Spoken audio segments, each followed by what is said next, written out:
বিসমিল্লাহির রহমানির রহিম। আসসালামু আলাইকুম। সুপ্রিয় শিক্ষার্থী বন্ধুরা, আশা করি তোমরা সবাই ভালো আছো, সুস্থ আছো, করোনামুক্ত আছো। আমিও আলহামদুলিল্লাহ আল্লাহর রহমতে খুবই ভালো আছি। তো আজ আমি তোমাদের সামনে এসেছি মোহাম্মদ আজাদুর রহমান, সহকারী অধ্যাপক আইসিটি, রামকৃষ্ণপুর বিশ্ববিদ্যালয় college, Homna, Comilla. HSC ICT পঞ্চম অধ্যায়ের 15তম পর্ব পর্যন্ত আমরা পড়িয়েছি। আজ 16তম পর্বে তোমাদেরকে আমি পড়াবো কন্ট্রোল স্টেটমেন্ট। কন্ট্রোল স্টেটমেন্ট তিন ধরনের হতে পারে: conditional control statement, loop control statement এবং জাম্প কন্ট্রোল স্টেটমেন্ট। তো আসো আমরা কন্ট্রোল স্টেটমেন্টে বিভিন্ন ধরনের স্টেটমেন্টগুলো আজকে আলোচনা করব। তো প্রথমে আমরা আলোচনা করব কন্ডিশনাল কন্ট্রোল স্টেটমেন্ট নিয়ে। তো আজকে আমি মূলত একটি কথা বলতে চাই তোমাদেরকে, যে যারা আমার আগের 15টি পর্ব দেখেছ তাদের জন্য আজকের পর্বটি সহজ হবে। শুধু মূলত তাদের জন্যই আজকের আমার পর্বটি সাজিয়েছি। তো তোমরা যারা আগের পর্বগুলো দেখোনি বা আগের ক্লাসগুলোতে অংশগ্রহণ করোনি, তারা অবশ্যই আগের ক্লাসগুলো দেখে নেবে। ওকে, তো আসো আমরা আজকে আলোচনা করি কন্ডিশনাল কন্ট্রোল স্টেটমেন্ট নিয়ে। কন্ডিশনাল কন্ট্রোল স্টেটমেন্ট হলো সি ভাষায় শর্ত সাপেক্ষে যদি কোনো স্টেটমেন্ট সম্পাদনের প্রয়োজন পড়ে, শর্ত সাপেক্ষে কোনো স্টেটমেন্ট যদি সম্পাদনের প্রয়োজন পড়ে, তখন কিন্তু আমরা কন্ডিশনাল কন্ট্রোল স্টেটমেন্ট ব্যবহার করি।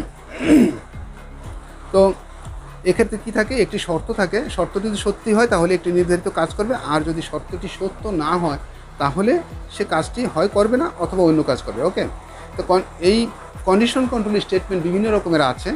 তো মূলত ইফ স্টেটমেন্টের মাধ্যমেই ইফ স্টেটমেন্টের মাধ্যমেই কিন্তু সবগুলো মোটামুটি এই 5টি কন্ট্রোল স্টেটমেন্ট তৈরি করা হয়েছে: if else, nested if else এবং এলস ইফ। আর আরেকটি সুইচ বা কেস একটি স্টেটমেন্ট রয়েছে, সুইচ বা কেস, এটি একটু ব্যতিক্রম। ওকে, তো আসো আমরা আগে ইফ স্টেটমেন্ট নিয়ে আলোচনা করি। ইফ স্টেটমেন্ট হলো একটি শর্ত থাকবে। এই সিনট্যাক্স আমরা একটু গ্রামার সিনট্যাক্স নিয়ে আলোচনা করব, বা গ্রামার বা ব্যাকরণ যেটাই বলি না কেন, এই সিনট্যাক্স নিয়ে আলোচনা করবো। এখানে ইফই যদি কন্ডিশনটি সত্য হয় তাহলে কি করো, তাহলে তাকে বলছি বডিতে প্রবেশ করো। আর যদি শর্তটি সত্য না হয় তাহলে বডিকে অ্যাভয়েড করো। ওকে, তাহলে বডিতে প্রবেশ করবে না। এর মানে হলো যদি কন্ডিশন সত্য তাহলে এটি করো। তার মানে হলো যে যদি কন্ডিশন সত্য না হয় তাহলে সে এটি করবে না। তো এটার ফ্লো চার্টটি হলো এরকম। তো এখানে ইফ কন্ডিশন দেওয়া হবে, একটি কন্ডিশন থাকবে, এবং কন্ডিশনটা যদি সত্য হয়, কন্ডিশনটি সত্য হয় তাহলে সে কী করবে, তাহলে সে বডিতে প্রবেশ করবে। আর যদি কন্ডিশন মিথ্যা হয় তাহলে সে বাকি কাজ, পরবর্তী কাজগুলো করার জন্য সে এগিয়ে যাবে। তো আসো আমরা এখানে একটি উদাহরণের মাধ্যমে এটা দেখি। এখানে উদাহরণে কি করা হয়েছে, আইএনটি এ দেওয়া হয়েছে, অর্থাৎ এ নামে একটি চলক নেওয়া হয়েছে। এ নামক একটি চলক নেওয়া হয়েছে। এখানে আমরা এ কন্ডিশন দিয়েছি এ লেস দেন 5। তো এখন এর মধ্যে যদি আমরা কোনো কিছু ইনপুট করি, কোনো নাম্বার ইনপুট করি, সেই নাম্বারটি কিন্তু সেই সংখ্যাটি কিন্তু সে এর মধ্যে নিয়ে রাখবে, এবং পরবর্তীতে এখানে এসে সে কিন্তু কন্ডিশনটি চেক করবে। ইফ এ লেস দেন 5, অর্থাৎ এ যদি 5-এর চাইতে ছোটো হয় তাহলে সে কিন্তু এই বডিতে প্রবেশ করবে এবং জেএসসি এসএসসি ছাপিয়ে দিবে, এবং বডি থেকে বেরিয়ে এসে কিন্তু সে প্রোগ্রামের বাকি কাজ যেমন এইচএসসি ছাপিয়ে দিবে। ওকে, তো আসো আমরা একটি উদাহরণের মাধ্যমে এটি দেখি। আমরা যদি প্রোগ্রামটিকে রান করি এবং সেখানে এ ইকুয়াল টু থাকবে, সেখানে আমরা কি টাইপ করবো, 6 টাইপ করবো। সেই 6 কিন্তু এর মধ্যে গিয়ে কী হবে, জমা হবে। এর মধ্যে যখন 6 জমা হবে তখন কিন্তু পরবর্তী লাইনে এসে সে কী করবে, ইফ এ লেস দেন 5, অর্থাৎ 6 লেস দেন 5, এই শর্তটিকে সে সত্য পাবে। কম্পিউটার সত্য পেলে সে বডিতে প্রবেশ করবে এবং জেএসসি এবং এসএসসি কিন্তু কম্পিউটার ছাপিয়ে দিবে। তারপরে কি করবে, বের হয়ে আসবে এবং এইচএসসি ছাপিয়ে দিবে। ওকে, তো আমার আশা দেখি আমরা প্রোগ্রামটিকে আবার রান করে দেখি। এ ইকুয়াল টু যদি আমরা 5 টাইপ করি তাহলে কিন্তু এর জায়গায় কিন্তু 5 থাকবে মেমোরিতে, এবং সে কিন্তু এখানে চলে আসবে, এবং 5 লেস দেন 5 কথাটি কিন্তু সত্য হবে না, যেহেতু 5-5-এর যেহেতু ছোটো নয়, 5-5-5-5-এর সমান, 5-5-এর ছোটো, এই কথাটি মিথ্যা হয়ে যাবে। যার কারণে সে বডিতে প্রবেশ করবে না এবং বেরিয়ে এসে কিন্তু সে প্রোগ্রামের বাকি অংশের কাজগুলো করবে, যেমন এইচএসসি ছাপিয়ে দেবে। ওকে, এই হলো আমাদের ইফ স্টেটমেন্ট। তো আসো আমরা এরপরে এদিকে চলে যাই। এরপরে হলো আমাদের ইফ এলস স্টেটমেন্ট, অর্থাৎ এখানে দুটি কথা থাকবে। একটি হলো যদি সত্য হয় তাহলে একটি কাজ করবে, আর যদি কন্ডিশনটি যদি সত্য না হয় তাহলে বাকি অন্য কাজটি করবে। যদি কন্ডিশন সত্য হয় তাহলে ইফের কাজ করবে, আর যদি কন্ডিশন মিথ্যা হয় তাহলে নতুবা অন্য কাজটি করবে। ওকে, তো দেখো আমাদের সিনট্যাক্সটি কি, এই সিনট্যাক্স থেকে আমরা কি পাচ্ছি? ইফ, দেখো যদি কন্ডিশন সত্য হয় তাহলে তাকে আমরা কি বলছি? যদি কন্ডিশন সত্য হয় তাহলে বডির কাজটি করো, নতুবা এই কাজটি করো। যদি কন্ডিশন সত্য হয় তাহলে এই কাজটি করো, আর নতুবা এই কাজটি করো। ওকে, তো এলস মানে হলো নতুবা। তো এইভাবে সে কাজ করবে। এখানে আমরা ফ্লোচার্টটি দেখো, ফ্লোচার্টটি খুব সহজ। একটি ডান দিকে চলে গিয়েছে, একটি বাম দিকে চলে গেছে। সত্যটা যদি আমরা ডান দিকে দিই, যে সত্য হলে এই কাজটি করবে বডি, এটা যদি আমরা বডি 1 ধরি আর বডি 2 ধরি, সত্য হলে এই বডির কাজ করবে এবং মিথ্যা হলে এই বডির কাজ করবে। ওকে, এরপরে বাকি কাজ সে অংশগ্রহণ করবে। তো দেখো আমরা এখানে আমরা একটু উদাহরণের মাধ্যমে একটু দেখি। এখানে print of a equal to scan a percentage address a. এখানে যদি আমরা এ টাইপ করি, এর মান একটি দেই, সংখ্যা দেই, সেই সংখ্যাটি সে কী করবে, কম্পিউটার কী করবে, ইফ এ লেস দ্যান 5 অর্থাৎ কন্ডিশন চেক করবে। কন্ডিশনটি যদি সত্য হয়, সত্য হলে সে এই বডিতে ঢুকবে, আর যদি কন্ডিশন মিথ্যা হয় সে ইলসের বডিতে কিন্তু সে ঢুকবে। যদি কন্ডিশনটি সত্য হয়, যদি কন্ডিশন সত্য হয়, এটা যদি সত্য হয় তাহলে এই বডিতে প্রবেশ করবে, আর যদি কন্ডিশনটি নতুবা সে কী করবে, ইলসের বডিতে প্রবেশ করবে। এটি হলো ইলসের বডি, এটা হলো ইফের বডি। যদি সত্য হয় তাহলে ইফের বডিতে প্রবেশ করবে, এবং যদি মিথ্যা হয় তাহলে ইলসের বডিতে প্রবেশ করবে, এবং এর যে কোনো একটি কিন্তু করবে। উভয়টি কিন্তু কখনোই সে করবে না। যদি এটি করে তাহলে এটি করবে না, আর যদি এটি করে তাহলে সে এটি করবে না। ওকে, তাহলে সে কী করবে, এরপরে সে বেরিয়ে এসে বাকি প্রোগ্রামের কাজগুলো করবে। আসো আমরা একটা উদাহরণের মাধ্যমে দেখি। আমরা এটির একটা আউটপুট নিয়ে দেখি। এ ইকুয়াল টু, ধরো আমরা এ ইকুয়াল টু দিলাম 3, তাহলে মেমোরিতে কি থাকবে, এর মধ্যে গিয়ে 3 জমা হবে, মেমোরি স্থানের মধ্যে 3 জমা হবে। আমরা স্ক্রিনে যখন 3 দিব তখন মেমোরি স্থানে 3 জমা হবে, এবং জমা হলে তখন কন্ডিশনটি যখন চেক করবে তখন কি পাবে, এ লেস দেন 5 পাবে। এ লেস দেন 5 এই কথাটি কিন্তু সত্য হবে, 3 লেস দেন 5, তাহলে সে জেস এবং এসএসসি ছাপিয়ে দিবে। আচ্ছা, তারপরে এলসের কাজ সে অবশ্যই করবে না, তাহলে সে এখান থেকে অ্যাভয়েড করে চলে আসবে, এবং পিএইচডি কিন্তু সে ছাপিয়ে দেবে। আচ্ছা, এখন আমরা যদি এ ইকুয়াল টু 9 টাইপ করি, তাহলে এখানে কী হবে, এর মধ্যে 9 জমা হবে, এবং ইফ যখন কন্ডিশন চেক করবে 9 লেস দেন 5 কথাটা কিন্তু মিথ্যা হবে, এবং সে এই ইফের বডিতে প্রবেশ করবে না, ইলসের বডিতে প্রবেশ করবে, এবং এইচএসসি, বিএসসি এবং এমএসসি সে ছাপিয়ে দিবে। এইচএসসি, বিএসসি এবং এমএসসি কম্পিউটার কী করবে, ছাপিয়ে দিবে। এরপরে কী করবে, এরপরে কম্পিউটার থেকে প্রোগ্রাম থেকে বেরিয়ে আসবে, এবং প্রোগ্রাম থেকে না, ইলস থেকে বেরিয়ে আসবে। ইলস থেকে বেরিয়ে এসে সে কী করবে, পিএইচডি ছাপিয়ে দিবে, এবং এরপরে প্রোগ্রামের বাকি অংশ আর কিছু নাই, এবং এখানে শেষ করে দেবে। তো এই হলো আমাদের ইফ এলস স্টেটমেন্ট। তো আসো এখন আমরা চলে যাব নেস্টেড ইফে। নেস্টেড ইফ কোনো কঠিন বিষয় নয়, এইটা ইফেরই একটি বর্ধিত সংস্করণ। অর্থাৎ ইফের ভিতরে ইফ থাকবে, অর্থাৎ ইফ কন্ডিশন থাকবে, শর্ত সত্য হলে সে ইফের বডিতে প্রবেশ করবে। এই ইফের বডিতে আবার আরেকটি ইফ থাকবে, কন্ডিশন থাকবে, এবং তার মধ্যে একটি বডি থাকবে। যদি এই শর্তটি সত্য হয় তাহলে সে ইফের বডিতে প্রবেশ করবে, এবং এখানে আরেকটি ইফ যখন থাকবে, এই কন্ডিশনটি যদি সত্য হয় তাহলে এটির বডিতে প্রবেশ করবে, আর তা না হলে বডি থেকে বেরিয়ে চলে আসবে। তো আসো আমরা একটি উদাহরণের মাধ্যমে দেখি। এখানে if A less than 5 is greater than 5, A less than 20। এখানে দেখো if A is greater than 5, তাহলে এই বডিটি আমরা এখানে একটি বক্স এঁকে দেখিয়ে দিই, এই কারণে যে অনেক সময় এখানে বক্স আসলে একটু জটিলতার সৃষ্টি হয়ে যায় বুঝতে, সেই কারণে আমরা বক্স দিয়ে আমরা এটা বুঝিয়ে দিই। তোমরাও আঁকার সময় একটু বক্স দিয়ে নিবে, দেখবে তোমাদেরও বুঝতে সুবিধা হবে। তো আমরা এ ইজ গ্রেটার দেন 5 যদি এটি সত্য হয় তাহলে সে বডিতে প্রবেশ করবে। ইফ এ লেস দেন 20 এটিও যদি সত্য হয় তাহলে এটির বডিতে প্রবেশ করবে, এবং এটি করবে, এবং করার পরে সে কিন্তু বেরিয়ে আসবে, এবং এই কাজটিও কিন্তু সে করবে, এবং তখন ইফ থেকে বেরিয়ে এসে প্রোগ্রামের বাকি অংশের কাজও সে করবে। আসো আমরা একটা উদাহরণের মাধ্যমে দেখি। এখানে উদাহরণটা আছে কি, value of a equal two 10 দিলাম। আমরা যদি এ ইকুয়াল টু 10 দেই, অর্থাৎ মেমোরিতে কি থাকবে, এখানে এ ইকুয়াল টু যদি আমরা 10 টাইপ করি তাহলে মেমোরিতে কি চলে যাবে, 10 চলে যাবে। তখন সে কী করবে, এ ইজ গ্রেটার দেন 5, অর্থাৎ 10 ইজ গ্রেটার দেন 5 কন্ডিশনটি কিন্তু, শর্তটি কিন্তু সত্য হবে। সত্য হওয়ার কারণে সে কিন্তু এটার ভিতরে প্রবেশ করবে, এবং এখানে গিয়ে সে আরেকটি কন্ডিশন চেক করবে, এ লেস দেন 20। এটা চেক করে সে দেখবে যে কন্ডিশনটি কি সত্য। তো কন্ডিশন সত্য বলে সে এটার বডিতে প্রবেশ করবে এবং জেএসসি এসএসসি ছাপিয়ে দিবে, জেএসসি এবং এসএসসি ছাপিয়ে দিবে। এবং এই ইফের যে বডি, এই বডি থেকে যে বের হবে, বের হওয়ার পরেই কিন্তু সে আরেকটি এইচএসসি ছাপিয়ে দিবে। এইচএসসি ছাপিয়ে দেওয়ার পরে কিন্তু এই যে মূল প্রথম ইফের যে বডি, সেটা থেকেও কিন্তু সে বেরিয়ে আসবে এবং বেরিয়ে এসে প্রোগ্রামের বাকি অংশে বিএসসি ছাপিয়ে দেবে, বিএসসি পাবে এবং বিএসসি ছাপিয়ে দিবে।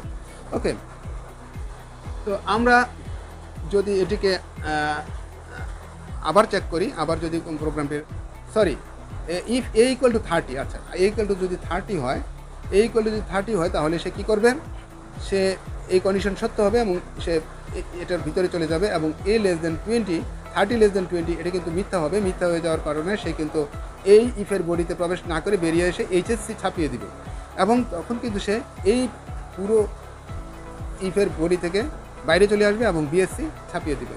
এরপরে আমরা যদি প্রোগ্রামটি আবার আরেকভাবে রান করি এবং অন্য মান দেই, যেমন 3 দিলাম, 3 দিলে এই ইকুয়াল টু যদি আমরা 3 দেই, তাহলে 3 ইজ গ্রেটার দেন 5 কথাটা কিন্তু মিথ্যা হয়ে যাবে। তাহলে কিন্তু সে এই বডিতে সে প্রবেশই করবে না এবং সে প্রবেশ না করে সে এর পার হয়ে চলে আসবে এবং বিএসসি ছাপিয়ে দিবে। আচ্ছা, আবার যদি আমরা মনে করো যে আমরা প্রোগ্রামটি রান করলাম এবং এ ইকুয়াল টু 5 দিলাম, এ ইকুয়াল টু 5 যদি আমরা যদি এ ইকুয়াল টু 5 যদি কিবোর্ড থেকে টাইপ করি, তাহলে মেমোরিতে 5 জমা হবে এবং 5 is greater than 5 equal to 5, কিন্তু 5 ইজ গ্রেটার দেন 5 কথাটা কিন্তু সত্য নয়। কাজেই সে এই বডিতে কিন্তু সে প্রবেশ করবে না এবং এই সেকেন্ড ব্র্যাকেট এবং এই সেকেন্ড ব্র্যাকেটের ভিতরে কোনো স্টেটমেন্টে যাবে না এবং এইটুকের পার হয়ে সে চলে এসে বিএসসি ছাপিয়ে দেবে। এই হলো আমাদের নেস্টেড ইফ। আসো আমরা নেস্টেড ইফ ইলস করি, অর্থাৎ নেস্টেড ইফ ইলস হতো ইফ ইলসের ভিতরে যদি আবার ইফ ইলস থাকে তাকে বলা হয় নেস্টেড ইফ ইলস।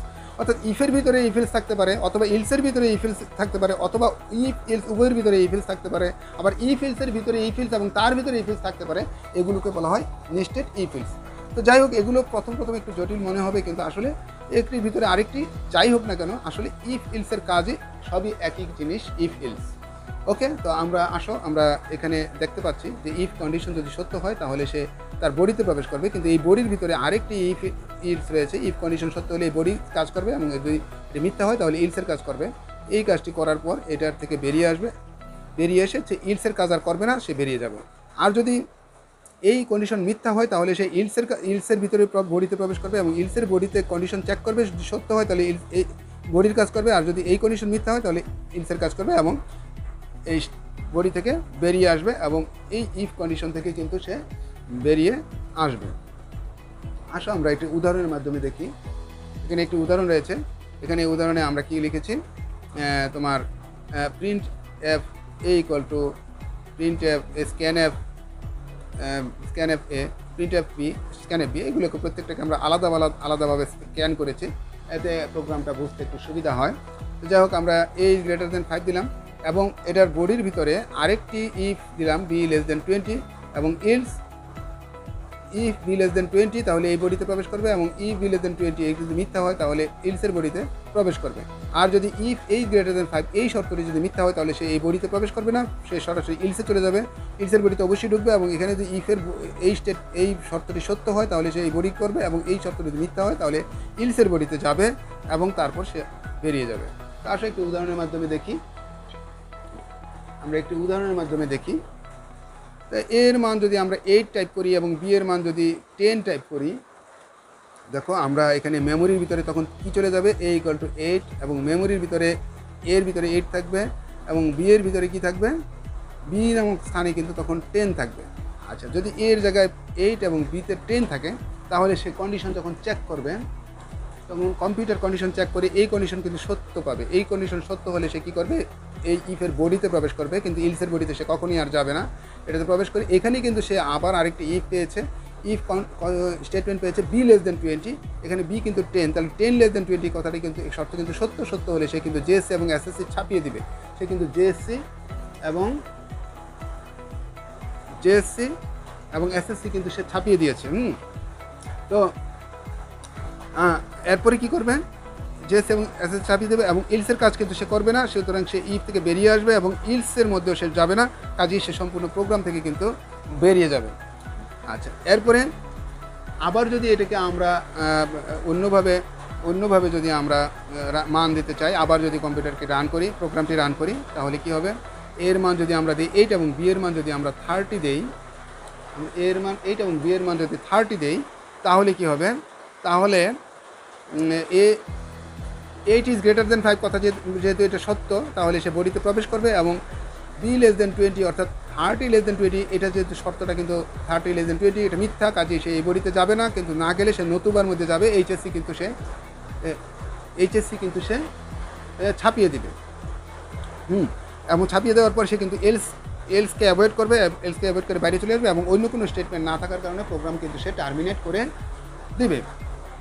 তো আসো আবার এ ইকুয়াল টু 3 এবং বি ইকুয়াল টু 4 টাইপ করি। এ ইকুয়াল টু 3 এবং বি ইকুয়াল টু যদি আমরা 4 দেই, তাহলে এ এর মধ্যে 3 থাকবে, বি এর মধ্যে 4, এর মধ্যে 3 থাকবে এবং বি এর মধ্যে 4 যাবে, এবং এই গ্রেটার দেন 5, 3 গ্রেটার দেন 5 এটি শর্ত মিথ্যা হয়ে যাবে, কাজেই সে এই বডিতে কিন্তু সে প্রবেশ করবে না, ইফের বডিতে প্রবেশ করবে না, ইলসের বডিতে কিন্তু সে প্রবেশ করবে। সেখানে বি লেস দেন 40, বি হলো 4, তাহলে 4 লেস দেন 40, যেহেতু এই কথাটি শর্তটি সত্য, কাজেই সে কী করে বিএসসি ছাপিয়ে দিবে, সে কিন্তু বিএসসি ছাপিয়ে দিবে, দেখেছ, বিএসসি কিন্তু সে ছাপিয়ে দিয়েছে। আচ্ছা, এরপরে সে কী করবে, বিএসসি ছাপিয়ে দেওয়ার পর ইলসে অবশ্যই সে আর ইলসে প্রবেশ করবে না, সে বেরিয়ে আসবে এবং প্রোগ্রাম থেকে এখানে বেরিয়ে আসবে। এরপরে দেখো, আবার যদি প্রোগ্রামটা এভাবে রান করি, আমরা যদি প্রোগ্রামটাকে এভাবে রান করি, a equal to 3, b equal to 40, তাহলে কি হবে দেখো, তাহলে এ ইকুয়াল টু 3 এবং বি ইকুয়াল টু 40 যদি আমরা টাইপ করি, তাহলে কি হবে, এর মধ্যে 3, বি এর মধ্যে 40 থাকবে, তাহলে এ গ্রেটার দেন 5 এই শর্তটি মিথ্যা হয়ে যাবে। মিথ্যা হয়ে যাওয়ার কারণে সে এই বডিতে এসে ইফের বডিতে প্রবেশ করবে না, মূল বডিতে যাবে না, এবং সে এলসের বডিতে প্রবেশ করবে। বি লেস দেন 40, বি হলো 40, তাহলে 40 লেস দেন 40 কথাটা কিন্তু সত্য নয়, তাহলে সত্য না হওয়ার কারণে সে ইফের বডিতে ঢুকবে না, তা ইলসের বডিতে গিয়ে ঢুকবে এবং এমএসসি ছাপিয়ে দিবে, তখন সে এমএসসি কিন্তু সে ছাপিয়ে দিবে। ওকে, তো এই ছিল আমাদের নেস্টেড ইফ ইলস। আসো আমরা ইলস ইফে যাই। ইলস ইফ হলো, ইলস ইফটা আমি একটু বাংলায় বলি, ইলস ইফ হলো নতুবা যদি, ইলস ইফ হলো নতুবা যদি, অর্থাৎ কোনো ইফের ভিতরে যদি, ইফের পরে যদি আবার নতুবা যদি থাকে, তাহলে তাকে বলা হয় ইলস ইফ। দেখো, তাহলে এখানে কি হবে, যদি এই শর্ত সত্য হয় তাহলে এই কাজ করো, নতুবা যদি এই শর্ত সত্য হয় তাহলে এই কাজটি করো, নতুবা যদি এই কন্ডিশন সত্য তাহলে এই কাজ করো, নতুবা যদি, অসংখ্য নতুবা যদি দিতে পারি, হতে পারে, এবং পরবর্তীতে লাস্টে কিন্তু একটি ইলস থাকবে এবং বডি থাকবে। ওকে, এখানে যে কোনো একটি ইফ, ইলসিফ অথবা এই ইলসিফ, অথবা এখানে অসংখ্য ইফ এবং ইলসিফ এবং ইলসের মধ্যে শুধুমাত্র একটি বডির কাজ কিন্তু সে করতে সক্ষম হবে, এর বেশি অন্য দুটি কাজ কিন্তু সে করতে সক্ষম হবে না। তো আমরা আসো একটি উদাহরণের মাধ্যমে দেখি। এখানে আসলে আমরা একটি দেখি যে কোনো বিষয়ের প্রাপ্ত মার্কসের গ্রেড বের করার প্রোগ্রাম কিভাবে করা যায়। এটা তোমাদের আশা করি তোমাদের মজা লাগবে, তোমাদের ভালো লাগবে ব্যাপারটি, যে আমাদের যে গ্রেড নাম্বার আমরা পেয়ে থাকি পরীক্ষার মধ্যে, তো এই গ্রেড নাম্বারটা কিভাবে আমরা পাই সেটা আমরা এখানে পর্যবেক্ষণ করতে পারি। দেখো, এখানে আইএনটি এ একটি ইন্টিজার এ ঘোষণা করলাম, একটি ইন্টিজার এ ঘোষণা করলাম। তো এ ঘোষণা করার পরে আমার আসলে সমস্যা হচ্ছে, মশার কয়েল শেষ হয়ে যাওয়ার কারণে আমার কিন্তু কষ্ট হচ্ছে। যাই হোক আমি তোমাদের সাথে থাকতে চাই, আমি ক্লাসটি শেষ করতে চাই। যাই হোক, আসো আইএনটি এ দেওয়ার পরে আমরা প্রিন্ট এন্টার ইউর মার্কস, এটা প্রিন্ট দেওয়ার কারণে কিন্তু এটা কিন্তু মনিটরে স্ক্রিনে প্রদর্শিত হবে এটা, এবং স্ক্যানে অ্যাড্রেস অ্যাড্রেস এ, এগুলো তোমরা জানো। তো এ নামক একটি স্মৃতিস্থানে একটি মান রাখার জন্য সে কিন্তু বসে থাকবে, কিবোর্ড থেকে আমরা একটি মান দিব, সেটির জন্য বসে থাকবে। এখন আমরা মান কি দিব সেটার উপর ভিত্তি করে কিন্তু নিচের প্রোগ্রামগুলো কার্যকর হবে। তো আমরা এখানে যদি মান যাই দিই না কেন, যদি এ যেটা দিই এটা যদি গ্রেটার দেন ইকুয়াল টু 80 হয়, তাহলে সে কী ছাপিয়ে দেবে, grade equal to A plus ছাপিয়ে দিবে, তাই না? আমরা জানি যে এর কোনো নাম্বার যদি 80-র চাইতে বড় অথবা সমান হয় তাহলে এ প্লাস, আর যদি 70-র চাইতে বড় অথবা সমান হয় তাহলে এ, যদি 60-র চাইতে বড় অথবা সমান হয় তাহলে এ মাইনাস, যদি গ্রেটার 50-র চাইতে বড় অথবা সমান হয় তাহলে বি, যদি 40-র চাইতে বড় অথবা সমান হয় তাহলে সি, যদি 33-র চাইতে বড় অথবা সমান হয় তাহলে ডি, আর যদি এগুলো কোনোটিই না হয় তাহলে কী হবে, গ্রেড হবে এফ। ওকে বন্ধুরা, তো দেখো এখানে আমরা কি বলেছি, if age greater equal to 80, অর্থাৎ দেখো এখানে যে কথাটি আমরা কম্পিউটারের সাথে বলছি, যদি এটা 80 চাইতে বড় অথবা সমান হয় তাহলে তুমি ছাপিয়ে দাও grade equal to A plus, নতুবা যদি এ 70 চাইতে বড় অথবা সমান হয় তাহলে তুমি ছাপিয়ে দাও গ্রেড ইকুয়াল টু এ, নতুবা যদি এ 60 চাইতে বড় অথবা সমান হয় তাহলে ছাপিয়ে দাও এ মাইনাস, নতুবা যদি এ গ্রেটার দেন এ যদি 50 চাইতে বড় অথবা সমান হয় তাহলে ছাপিয়ে দাও গ্রেড বি, নতুবা যদি এ 40 চাইতে বড় অথবা সমান হয় তাহলে ছাপিয়ে দাও সি, নতুবা যদি যদি এ 33 চাইতে বড় অথবা সমান হয় তাহলে ছাপিয়ে দাও ডি, আর নতুবা এগুলো কোনোটিই যদি না হয় তাহলে কি করো গ্রেড ছাপিয়ে দাও এফ। তাহলে কি হবে, এই পর্যন্ত হবে। এরপরে তাকে বলছি এখানে প্রোগ্রামের বাকি অংশ দিয়ে দিলাম যে প্রিন্ট এফ ব্যাকস্টেশন থ্যাংক ইউ, অর্থাৎ কম্পিউটারকে বলছি একটা ধন্যবাদ জানিয়ে দাও। ওকে, এই ছিল আজকে প্রোগ্রাম। তো এইভাবে প্রোগ্রাম করলে দেখো কি হবে, কিভাবে আমরা এই গ্রেডটি পাবো যে কোনো একটি নাম্বারে, সেটা আমরা একটি পরীক্ষা করে দেখি, আমরা একটি প্রোগ্রাম রান করে দেখি। হ্যাঁ, তো প্রোগ্রাম রান করলাম, রান করার পরে আমাকে মশা অনেক কামড়াচ্ছে, আমার খুবই সমস্যা হচ্ছে, আজ মশাটা অনেক বেশি। তো যাই হোক, enter your marks, enter your marks, মশাও বুঝতে পারছে, মশাও বুঝতে পারছে যে স্যার ব্যস্ত আছে, ইচ্ছা মতো কামড়ানো সম্ভব, আমিও কামড় খেয়ে যাচ্ছি, কিছু করার নেই। তোমরা হয়তো শব্দ শুনতে পাচ্ছ কিনা জানি না, আমি একটু মাঝে মাঝে চড়থাপ্পড় দিচ্ছি, চড়থাপ্পড়ে মনে হয় কাজ হচ্ছে না। যাই হোক, এন্টার ইউর মার্কস 90, এখানে দেখো এন্টার ইউর মার্কস মনিটরে আসবে কেন, কারণ print F enter your marks, সেই কারণে কিন্তু এই স্টেটমেন্টের কারণে, এই প্রিন্ট এফের কারণে কিন্তু এখানে আসবে। আসার পরে আমরা কিন্তু এখানে স্ক্যানে একটি মান দেওয়ার জন্য বসে থাকবো, তোমরা অবশ্য জানো এগুলো, তারপর আমি একটু বলছি। এখানে আমরা 90 টাইপ করবো, 90 কিবোর্ড থেকে টাইপ করবো, তখন সে এর মধ্যে 90 নিয়ে জমা করে রাখবে। ওকে, ইন্টিজার হিসেবে রাখবে। আচ্ছা, তারপরে সে কি করবে, কম্পিউটার কি করবে, তারপরে সে এই 90 is greater than or equal to 80, এই শর্তটা সত্য হয়ে যাবে। সত্য হয়ে যাওয়ার কারণে grade equal to A plus কিন্তু সে ছাপিয়ে দিবে, grade equal to A plus কিন্তু সে ছাপিয়ে দিবে। এরপরে এই নতুবা যদি এগুলোর আর কোনো দরকার নেই এবং এই ইলসেরও দরকার নেই, তখন সে একেবারে ইলসের বডি থেকে পর্যন্ত সে বাইরে চলে আসবে, তখন সে এইখানে চলে আসবে। এটা কিন্তু ইফ ইলসের বাইরে, এইটুকু কিন্তু ইফ ইলসের ভিতরে, এইটুকু ইফ ইলসের ভিতরে এবং এর বাইরে চলে আসবে, এবং সেখানে কিন্তু একটা কাজ করতে বলা হয়েছে তাকে যে থ্যাংক ইউ, সে কিন্তু থ্যাংক ইউ, কম্পিউটার কিন্তু থ্যাংক ইউ দিয়ে দিবে। আচ্ছা, তা এটাকে যদি আবার আমরা রান করি তাহলে কি হবে, আবার আমরা রান করলে এই প্রিন্ট এফের কারণে এন্টার ইউর মার্কস কিন্তু মনিটরে প্রদর্শন হবে, এবং আমরা যদি কিবোর্ড থেকে 60 টাইপ করি তাহলে এর মধ্যে কিন্তু 60 গিয়ে জমা হবে। এই গ্রেটার ইকুয়াল টু 80 তখন কিন্তু মিথ্যা হয়ে যাবে, তারপরে তার কারণে সে পরবর্তী লাইনে আসবে, এইটাও কিন্তু মিথ্যা হয়ে যাবে, তাহলে সে পরবর্তী ইলসিফে আসবে এবং এটা কিন্তু সত্য হয়ে যাবে। এটা সত্য হয়ে যাওয়ার কারণে সে কী করবে, grade equal to A minus কিন্তু ছাপিয়ে দিবে। আচ্ছা, তারপরে কি করবে, এই এলসিফ এই বাকি যত ইলসিফ এবং ইলস আছে সেগুলোকে অ্যাভয়েড করে সেগুলোর বাইরে চলে আসবে, এবং সেখানে সে প্রিন্ট এফ থ্যাংক ইউ, এই থ্যাংক ইউ ছাপিয়ে দিবে। ওকে, তো আসো আমরা প্রোগ্রামটি আবার রান করি। আবার যদি রান করি, দেখো আবার রান করলে সেই এন্টার ইউর মার্কস আসবে। এন্টার ইউর মার্কস আসলে আমরা এখানে নাম্বার টাইপ করলাম 20 যদি টাইপ করি তাহলে এর মধ্যে গিয়ে কী জমা হবে, এর মধ্যে গিয়ে কিন্তু 20 জমা হবে। 20 যখন এর মধ্যে জমা হবে তখন কিন্তু তখন আমরা শর্তটি যখন a is greater equal to 80, 20 is greater equal to 80, এটা মিথ্যা হয়ে যাবে, এটাও মিথ্যা হয়ে যাবে, এটাও মিথ্যা হবে, নতুবা এটাও মিথ্যা হবে, এটাও মিথ্যা হবে, এটাও মিথ্যা হয়ে যাবে, সবই মিথ্যা হয়ে যাবে।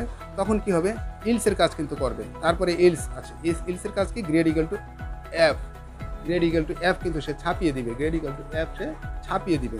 ছাপিয়ে দেওয়ার পরে গ্রেড ইকুয়াল টু এফের বাইরে কিন্তু সে আবার চলে আসবে। হ্যাঁ, সে ইফের বডির বাইরে চলে আসবে, ইলসের বডির বাইরে চলে আসবে এবং থ্যাংক ইউ কিন্তু সে ছাপিয়ে দেবে। ওকে, এই হলো আমাদের ইলসিফ। খুবই সহজ একটা জিনিস, আসলে তোমরা যদি বারবার প্র্যাকটিস করো বিভিন্ন প্রশ্ন নিয়ে, বিভিন্ন সমস্যা নিয়ে, তাহলে কিন্তু আস্তে আস্তে গেলে তোমরা আরও ক্লিয়ার হয়ে যাবে। তো এটা শুধুমাত্র আজকের প্রোগ্রাম, আজকের আমার যে ক্লাসটি, এটি হলো তোমাদেরকে জাস্ট এই বিভিন্ন এই কন্ডিশনাল স্টেটমেন্টগুলোকে পরিষ্কার করে দেওয়া যে এটা আসলে কিভাবে কাজ করে। আসো, এরপরে আমরা চলে আসছি আমাদের কন্ডিশনাল স্টেটমেন্ট 5 ধরনের শেষ হয়ে গেল। আমরা চলে যাব সুইচ বা কেস স্টেটমেন্টে। তা সুইচ আর কেস স্টেটমেন্ট অনেকটা ইলসিফের মতো, কিন্তু এটা অনেক পার্থক্য রয়েছে, দুটি এক নয়। তাই এখানে আমরা কতগুলো কিওয়ার্ড ব্যবহার করব, এই কিওয়ার্ড কাকে বলে সেটাও আমরা কিন্তু শিখব। হ্যাঁ, কম্পিউটারের নিজস্ব কিছু ওয়ার্ড রয়েছে যেগুলো এক এক রকম অর্থ বহন করে। সেই নিজস্ব যে ওয়ার্ডগুলো এগুলোকে কিন্তু কিওয়ার্ড বলা হয়। তো আমরা এই প্রোগ্রামের মধ্যে আমরা 4টি কিওয়ার্ড ব্যবহার করি, সুইচ, কেস, ব্রেক এবং ডিফল্ট। তো আসো আমরা অনেকগুলো কিওয়ার্ড আমাদেরকে শিখতে হবে, পরীক্ষার সময় এগুলো এসে থাকে। তো ওগুলোর কথা চিন্তা করি না, আমরা এই চারটা শিখে ফেলি, অত্যন্ত গুরুত্বপূর্ণ। সুইচ, কেস, ব্রেক এবং ডিফল্ট, এই কিওয়ার্ডগুলো। তো এই কিওয়ার্ডগুলোকে কিন্তু আমরা চলক হিসেবে কখনো ব্যবহার করতে পারবো না, সেগুলো আমরা পরবর্তীতে আলোচনা করব। তো এই কিওয়ার্ডগুলো আমরা চলক হিসেবে ব্যবহার করতে পারবো না। তা আসলে কি এই সুইচের সিনট্যাক্সটা দেখি, এটা একটু কঠিন মনে হতে পারে, আসলে কঠিন কিছুই না, বুঝলে কিন্তু সহজ। আমি আশা করি তোমরা বুঝতে পারবে, আজকে ক্লাসের পরে এগুলো বুঝতে পারবে।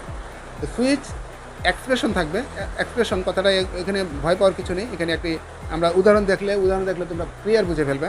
এক্সপ্রেশন থাকবে। এখন কেস একটি ভ্যালু দেওয়া হবে, কেসের পরে কি থাকবে, একটি ভ্যালু থাকবে। যদি এই ভ্যালুর সাথে এই এক্সপ্রেশন মিলে যায়, অর্থাৎ সেম হয়, তাহলে কিন্তু সে এই ব্লকের কাজটা কম্পিউটার করবে। হ্যাঁ, এই ব্লকের কাজটা করবে এবং তারপরে সে কী করবে, ব্রেক করবে। এরপরে কি, যদি এই কেস ভ্যালুর সাথে না মিলে যায়, তাহলে দ্বিতীয় কেস ভ্যালুর সাথে সে চেক করবে, এক্সপ্রেশনের সাথে এই কেস ভ্যালু চেক করবে। যদি মিলে যায় তাহলে এই ব্লক 2 এর কাজ করবে এবং সে ব্রেক করবে, অর্থাৎ ব্রেক করে কিন্তু সে সুইচের বডি থেকে বেরিয়ে চলে আসবে। সুইচের যে বডি, হ্যাঁ, সুইচের বডি, এই বডিটা থেকে সে বেরিয়ে চলে যাবে ব্রেক দেওয়ার কারণে। তারপরে এখানে কেস ভ্যালু 3, যদি ভ্যালু 3 যদি সত্য হয়, এই সত্য না, ভ্যালু 3 এর সাথে যদি আমাদের এক্সপ্রেশনের সাথে মিলে যায়, হ্যাঁ, যদি ভ্যালু 2 এর সাথে না মিলে, ভ্যালু 3 এর সাথে যদি মিলে যায়, তাহলে সে কী করবে, তাহলে ব্লক 3 এর কাজ করবে। ব্লক 3 মানে কি, এই ব্লকগুলো হলে অনেকগুলো স্টেটমেন্ট থাকতে পারে, এক বা একাধিক স্টেটমেন্ট নিয়ে একটি ব্লক, এবং এই ব্লকগুলোতে সেকেন্ড ব্র্যাকেট ব্যবহার করতে হয় না, সেকেন্ড ব্র্যাকেট ক্লোজ করতে হয় না। তাহলে ভ্যালু 3-তে ব্লক 3 থাকবে, একটি ব্লক থাকবে, এবং এই ব্লকের কাজটি যদি ভ্যালু 3 এক্সপ্রেশনের সাথে মিলে যায়, হ্যাঁ, তাহলে কিন্তু এই ব্লক 3 এর কাজটি করবে এবং এরপরে ব্রেক দেওয়ার কারণে বেরিয়ে চলে আসবে। এইভাবে সে অসংখ্য ভ্যালু থাকতে পারে, কেস ভ্যালু থাকতে পারে। এখানে কেস ভ্যালু n দিয়ে আমি দেখিয়েছি। তারপরে সে চলে আসবে কেস ভ্যালু n এর জন্য, যদি এটির সাথে এক্সপ্রেশন মিলে যায়, কেস ভ্যালু n এর সাথে যদি আমাদের এক্সপ্রেশন মিলে যায়, তাহলে সে কী করবেন, তাহলে আমাদের এই এক্সপ্রেশনের সাথে যদি কেস ভ্যালু n মিলে যায়, তাহলে সে ব্লক n এর কাজ করবে এবং করে তারপরে ব্রেক করবে। এবং যদি এই কোনো কেস ভ্যালুর সাথে যদি সে না মিলে, তাহলে সে কী করবে, তাহলে কিন্তু কম্পিউটার কী করবে, ডিফল্ট একটি ব্লক থাকবে, সেই ডিফল্ট ব্লকের কাজ কিন্তু সে করবে। তো এটা এইভাবে লিখতে হবে, ডিফল্ট ব্লকের কাজটি সে করবে এবং তারপরে সে বেরিয়ে যাবে। তাহলে এখানে আমরা কি দেখতে পাচ্ছি, যে কেস সুইচ একটি এক্সপ্রেশন থাকবে, কেস 1, কেস 2, কেস 3, এইভাবে অসংখ্য কেস থাকতে পারে। সেই কেসের যে কোনো একটির সাথে কিন্তু এই এক্সপ্রেশনটি মিলবে, প্রত্যেকটির সাথে কিন্তু মিলবে। যে কোনো একটির সাথে যখন মিলে যাওয়ার পরে তারপরে যে ব্লকটি থাকবে, ব্লকটি করবে। এরপরে ব্রেক যে থাকবে, ব্রেকের কারণে বাকি ব্লকগুলো সে করবে না, সে বাকি ব্লকগুলো না করে সে কিন্তু একেবারে সুইচের যে বডি, সেটা থেকে বডি থেকে বেরিয়ে আসবে। অর্থাৎ যে কোনো একটি কেস সত্য পেলে সেই কেসের সাথে যে ব্লকটি সেটি করবে এবং বেরিয়ে আসবে। এখন যদি আমরা ব্রেকগুলো না দিই, তাহলে কি সমস্যা হবে? ব্রেক না দিলে কি হবে, আমরা যেই কেসটি কম্পিউটার পাবে, সঠিক পাবে, সেই ব্লকের কাজটি করবে এবং ব্রেক না পাওয়ার কারণে কিন্তু সে আর কোনো কেস চেক করবে না। আর কোনো কেস যেহেতু সে চেক করবে না, তাহলে সে কি করবে, বাকি ব্লকের কাজ বাকি ব্লক সবগুলোই সে কিন্তু করে ফেলবে। কাজেই আমাদেরকে কিন্তু অবশ্যই ব্রেক দিতে হবে, প্রতিটি ব্লকের পরেই ব্রেক দিয়ে দিতে হবে। ওকে, তো আসো আমরা একটু উদাহরণের মাধ্যমে দেখি। আসো আমরা এখানে কি করব, কোনো শিক্ষার্থীকে তার মেধা অনুযায়ী শুভেচ্ছা জানাবো। শুভেচ্ছা জানাবো, সেই জন্য আমি একটা প্রোগ্রাম রচনা করেছি। দেখো, তো এখানে আমরা প্রোগ্রামের মধ্যে লিখেছি এন্টার ইউর রোল নং, অর্থাৎ রোল নং তুমি এন্টার করো, অর্থাৎ ঢুকাও।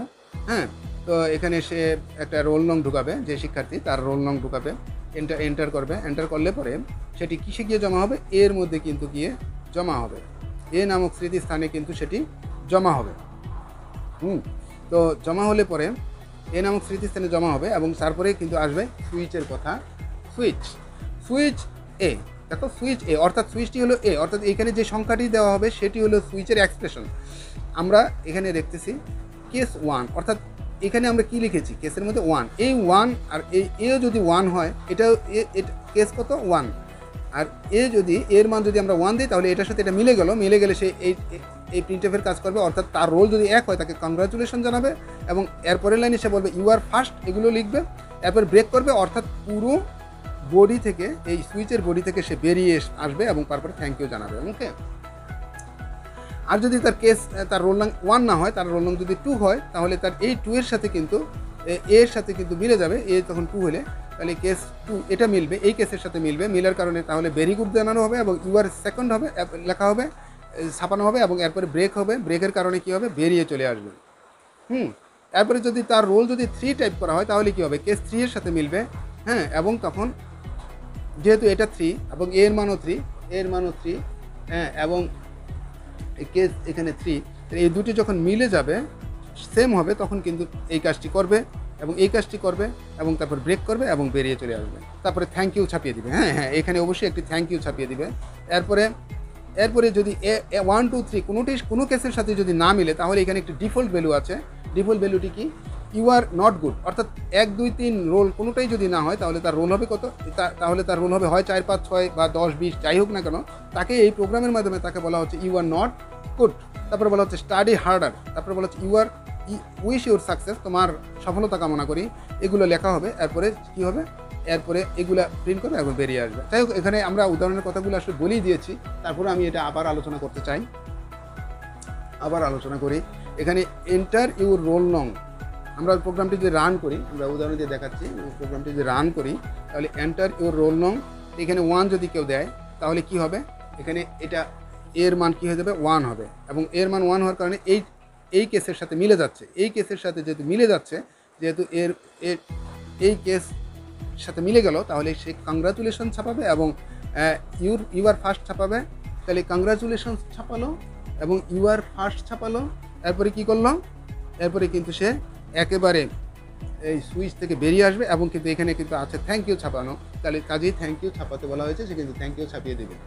যাই হোক, এরপরে এন্টার ইউর রোল নং 2, যদি কেউ আবার প্রোগ্রামটি রান করার পর কেউ যদি এন্টার ইউর রোল নং এই লেখাটির পরে যে এন্টার ইউর রোল নং আছে, এই জন্য এখানে এন্টার ইউর রোল নং আসবে, এবং এটার কারণে কেউ যদি এখানে 2 ইনপুট করে, আমাকে মশা অনেক যন্ত্রণা করছে, তারপরে আমি চেষ্টা করে যাচ্ছি, দেখি কত শেষ পর্যন্ত যেতে পারি কিনা।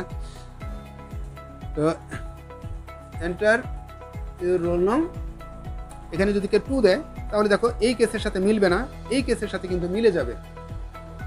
এর মান যদি কেউ 2 দেয়, এর মান তখন 2 হবে, তখন 8 কেসের সাথে মিলে যাবে। মিলে যাওয়ার কারণে কিন্তু ভেরি গুড এবং ইউ আর সেকেন্ড ছাপিয়ে দিবে, ভেরি গুড এবং ইউ আর সেকেন্ড সে ছাপিয়ে দিল। তারপরে কিন্তু সে সুইচের বডি থেকে বেরিয়ে আসবে এবং থ্যাংক ইউ ছাপিয়ে দিবে। দেখো এখানে কিন্তু থ্যাংক ইউ ছাপিয়ে দিয়েছে। আচ্ছা, আবার যদি প্রোগ্রাম রান করি, এমন হয় এন্টার ইউর রোল নং, এখানে যদি আমরা 3 দেই, কেউ যদি 3 দেয়, তাহলে কি হবে, তাহলে কিন্তু কেস এটার সাথে মিলবে না, এটার সাথেও মিলবে না, মিলবে কিন্তু এটির সাথে যখন মিলবে, তখন প্রিন্ট করবে কি, গুড। দেখো গুড প্রিন্ট করে দিয়েছে। এরপরে দেখো ইউ আর থার্ড প্রিন্ট করে দিয়েছে। এরপরে কিন্তু ব্রেকের কারণে কিন্তু বডি থেকে বেরিয়ে আসবে এবং সেখানে কি লিখবে, থ্যাংক ইউ ছাপিয়ে দিবে। এরপরে দেখো এন্টার ইউর রোল নং, দেখো রোল নং 4 অথবা 40 যাই দেখ না কেন, 4ও যদি কেউ দেয়, তাহলে কি হবে, এর জায়গায় কি হবে, 4 থাকবে। 4 থাকলে কি হবে, তাহলে কেস কোনটার সাথে মিলবে, এটা মিলবে না, এটাও এই কেসের সাথেও মিলবে না, এই কেসের সাথে, অর্থাৎ কোনো কেসের সাথেই যখন না মিলবে, তখন ডিফল্ট একটি বডি থাকবে, ডিফল্ট বডির মধ্যে সে ঢুকে যাবে এবং you are not good, study harder, wish your success, এগুলো কিন্তু সে ছাপিয়ে দেবে। ছাপিয়ে দেওয়ার পরে কিন্তু সে বেরিয়ে এসে এখানে প্রোগ্রামের যে বাকি অংশ আছে, থ্যাংক ইউ কিন্তু সে ছাপিয়ে দিবে। তারপরে এভাবে প্রোগ্রামটি কিন্তু কার্যক্রম করবে এবং আমরা কিন্তু 1 2 3 রোল যারা, তাদেরকে আমরা বিভিন্নভাবে তাকে আমরা শুভেচ্ছা জানাবো। আর যার রোল 1 2 3 নয়, তাদেরকে আমরা কিন্তু বলবো যে তারা ভালো নয়, তাদেরকে আরও ভালোভাবে চেষ্টা করবে, যে আরও ভালোভাবে পারে না, এবং তার সফলতা কামনা করা হবে, যাতে সে সফল হতে পারে সেজন্য কামনা করা হবে। এইভাবে কিন্তু প্রোগ্রামটি সাজিয়ে ফেলা হয়েছে। তোমরা ইচ্ছা করলে আরও সুন্দরভাবে অন্যভাবে সাজাতে পারো। আমরা 1 2 3 রোল দিয়েছি, তোমরা 10 পর্যন্ত রোল দিতে পারো, হ্যাঁ 5 পর্যন্ত দিতে পারো, সেটা তোমরা করতে পারো। এটা যেমন 5 পর্যন্ত দিতে পারো। এখন আগের প্রোগ্রামটিতে এটি আমরা আসলে বলি না, এখানে এইজ গ্রেটার ইকুয়াল টু 8, এই প্রোগ্রামটিতে একটু কিন্তু দুর্বলতা রয়েছে। এইজ গ্রেটার ইকুয়াল টু 80 দিলে A+ পাবে, কিন্তু এইজ গ্রেটার ইকুয়াল টু যদি 100 হয়, তাহলে কী করবে, হতে পারে অনেক সময় কিন্তু ভুলে কিন্তু আমরা মনে করো 100 লিখতে গিয়ে, মানে 80 লিখতে গিয়ে 800 হয়ে যেতে পারে, 40 লিখতে গিয়ে 400 হয়ে যেতে পারে, বা 85 লিখতে গিয়ে 855 হয়ে যেতে পারে, টাইপ মিস্টেক হতে পারে। এরকম ক্ষেত্রে কিন্তু এই ধরনের ভুল করলে কিন্তু, যেমন আমরা যদি 45 লিখতে যাই, 45 যদি একটা ছাত্র পেয়ে থাকে, তাহলে 45 পেলে কিন্তু তার গ্রেড হওয়ার কথা ছিল গ্রেড সি হওয়ার কথা, কিন্তু 45 লিখতে গিয়ে যদি 455 ভুলে লিখে ফেলে, তাহলে কিন্তু তার গ্রেড হয়ে যাবে এ প্লাস। এরকম একটি সমস্যা থেকে আমরা যাতে না হয়, এই সমস্যা থেকে বাঁচার জন্য আমরা কি করব, আমরা কিন্তু আরেকটি এখানে ইফ দিতে পারি। এটা তোমরা যদি প্রোগ্রামটি যদি বুঝে থাকো তাহলে কিন্তু এটি পারবে। তোমরা এখানে আরেকটি ইফ স্টেটমেন্ট বাড়িয়ে দিতে পারো। এখানে আমরা ইফ এখানে দিয়ে এখানে এলসে দিব, মানে ইফ স্টেটমেন্ট আমরা এইভাবে দিব, if age greater equal two 100, হ্যাঁ সরি গ্রেটার ইকুয়াল টু না, গ্রেটার 100, কারণ এ ইকুয়াল টু 100 হতে পারে, কিন্তু একজন মানুষের নাম্বার তো 100-র বেশি হতে পারে না, কারণ এ ইকুয়াল টু গ্রেটার দেন 100। তাহলে এখানে আমরা লিখে দিব যে প্রিন্ট এফ করে দিব, প্রিন্ট এফ, হ্যাঁ enter correct data, your data is wrong, ইত্যাদি ইত্যাদি আমরা কিন্তু দিতে পারি। এইভাবে কিন্তু প্রোগ্রামটিকে তোমরা আবার নতুনভাবে সাজিয়ে কিন্তু করতে পারো। তো আশা করি তোমরা এটা করবে। এটাও তোমাদের একটি কাজ আমি দিলাম, তোমরা এটা করবে, করে আমাকে আমার কমেন্ট বক্সে আমাকে কিন্তু জানাবে, আমাকে দেখাবে। তো যাই হোক, আমরা এইভাবে আমরা স্টেটমেন্ট, কন্ট্রোল স্টেটমেন্টগুলো করলাম। তো আগামীতে আমরা লুপ স্টেটমেন্ট করবো। তো সবাই ভালো থাকো, সুস্থ থাকো, করোনামুক্ত থাকো। আজ এ পর্যন্তই, ধন্যবাদ।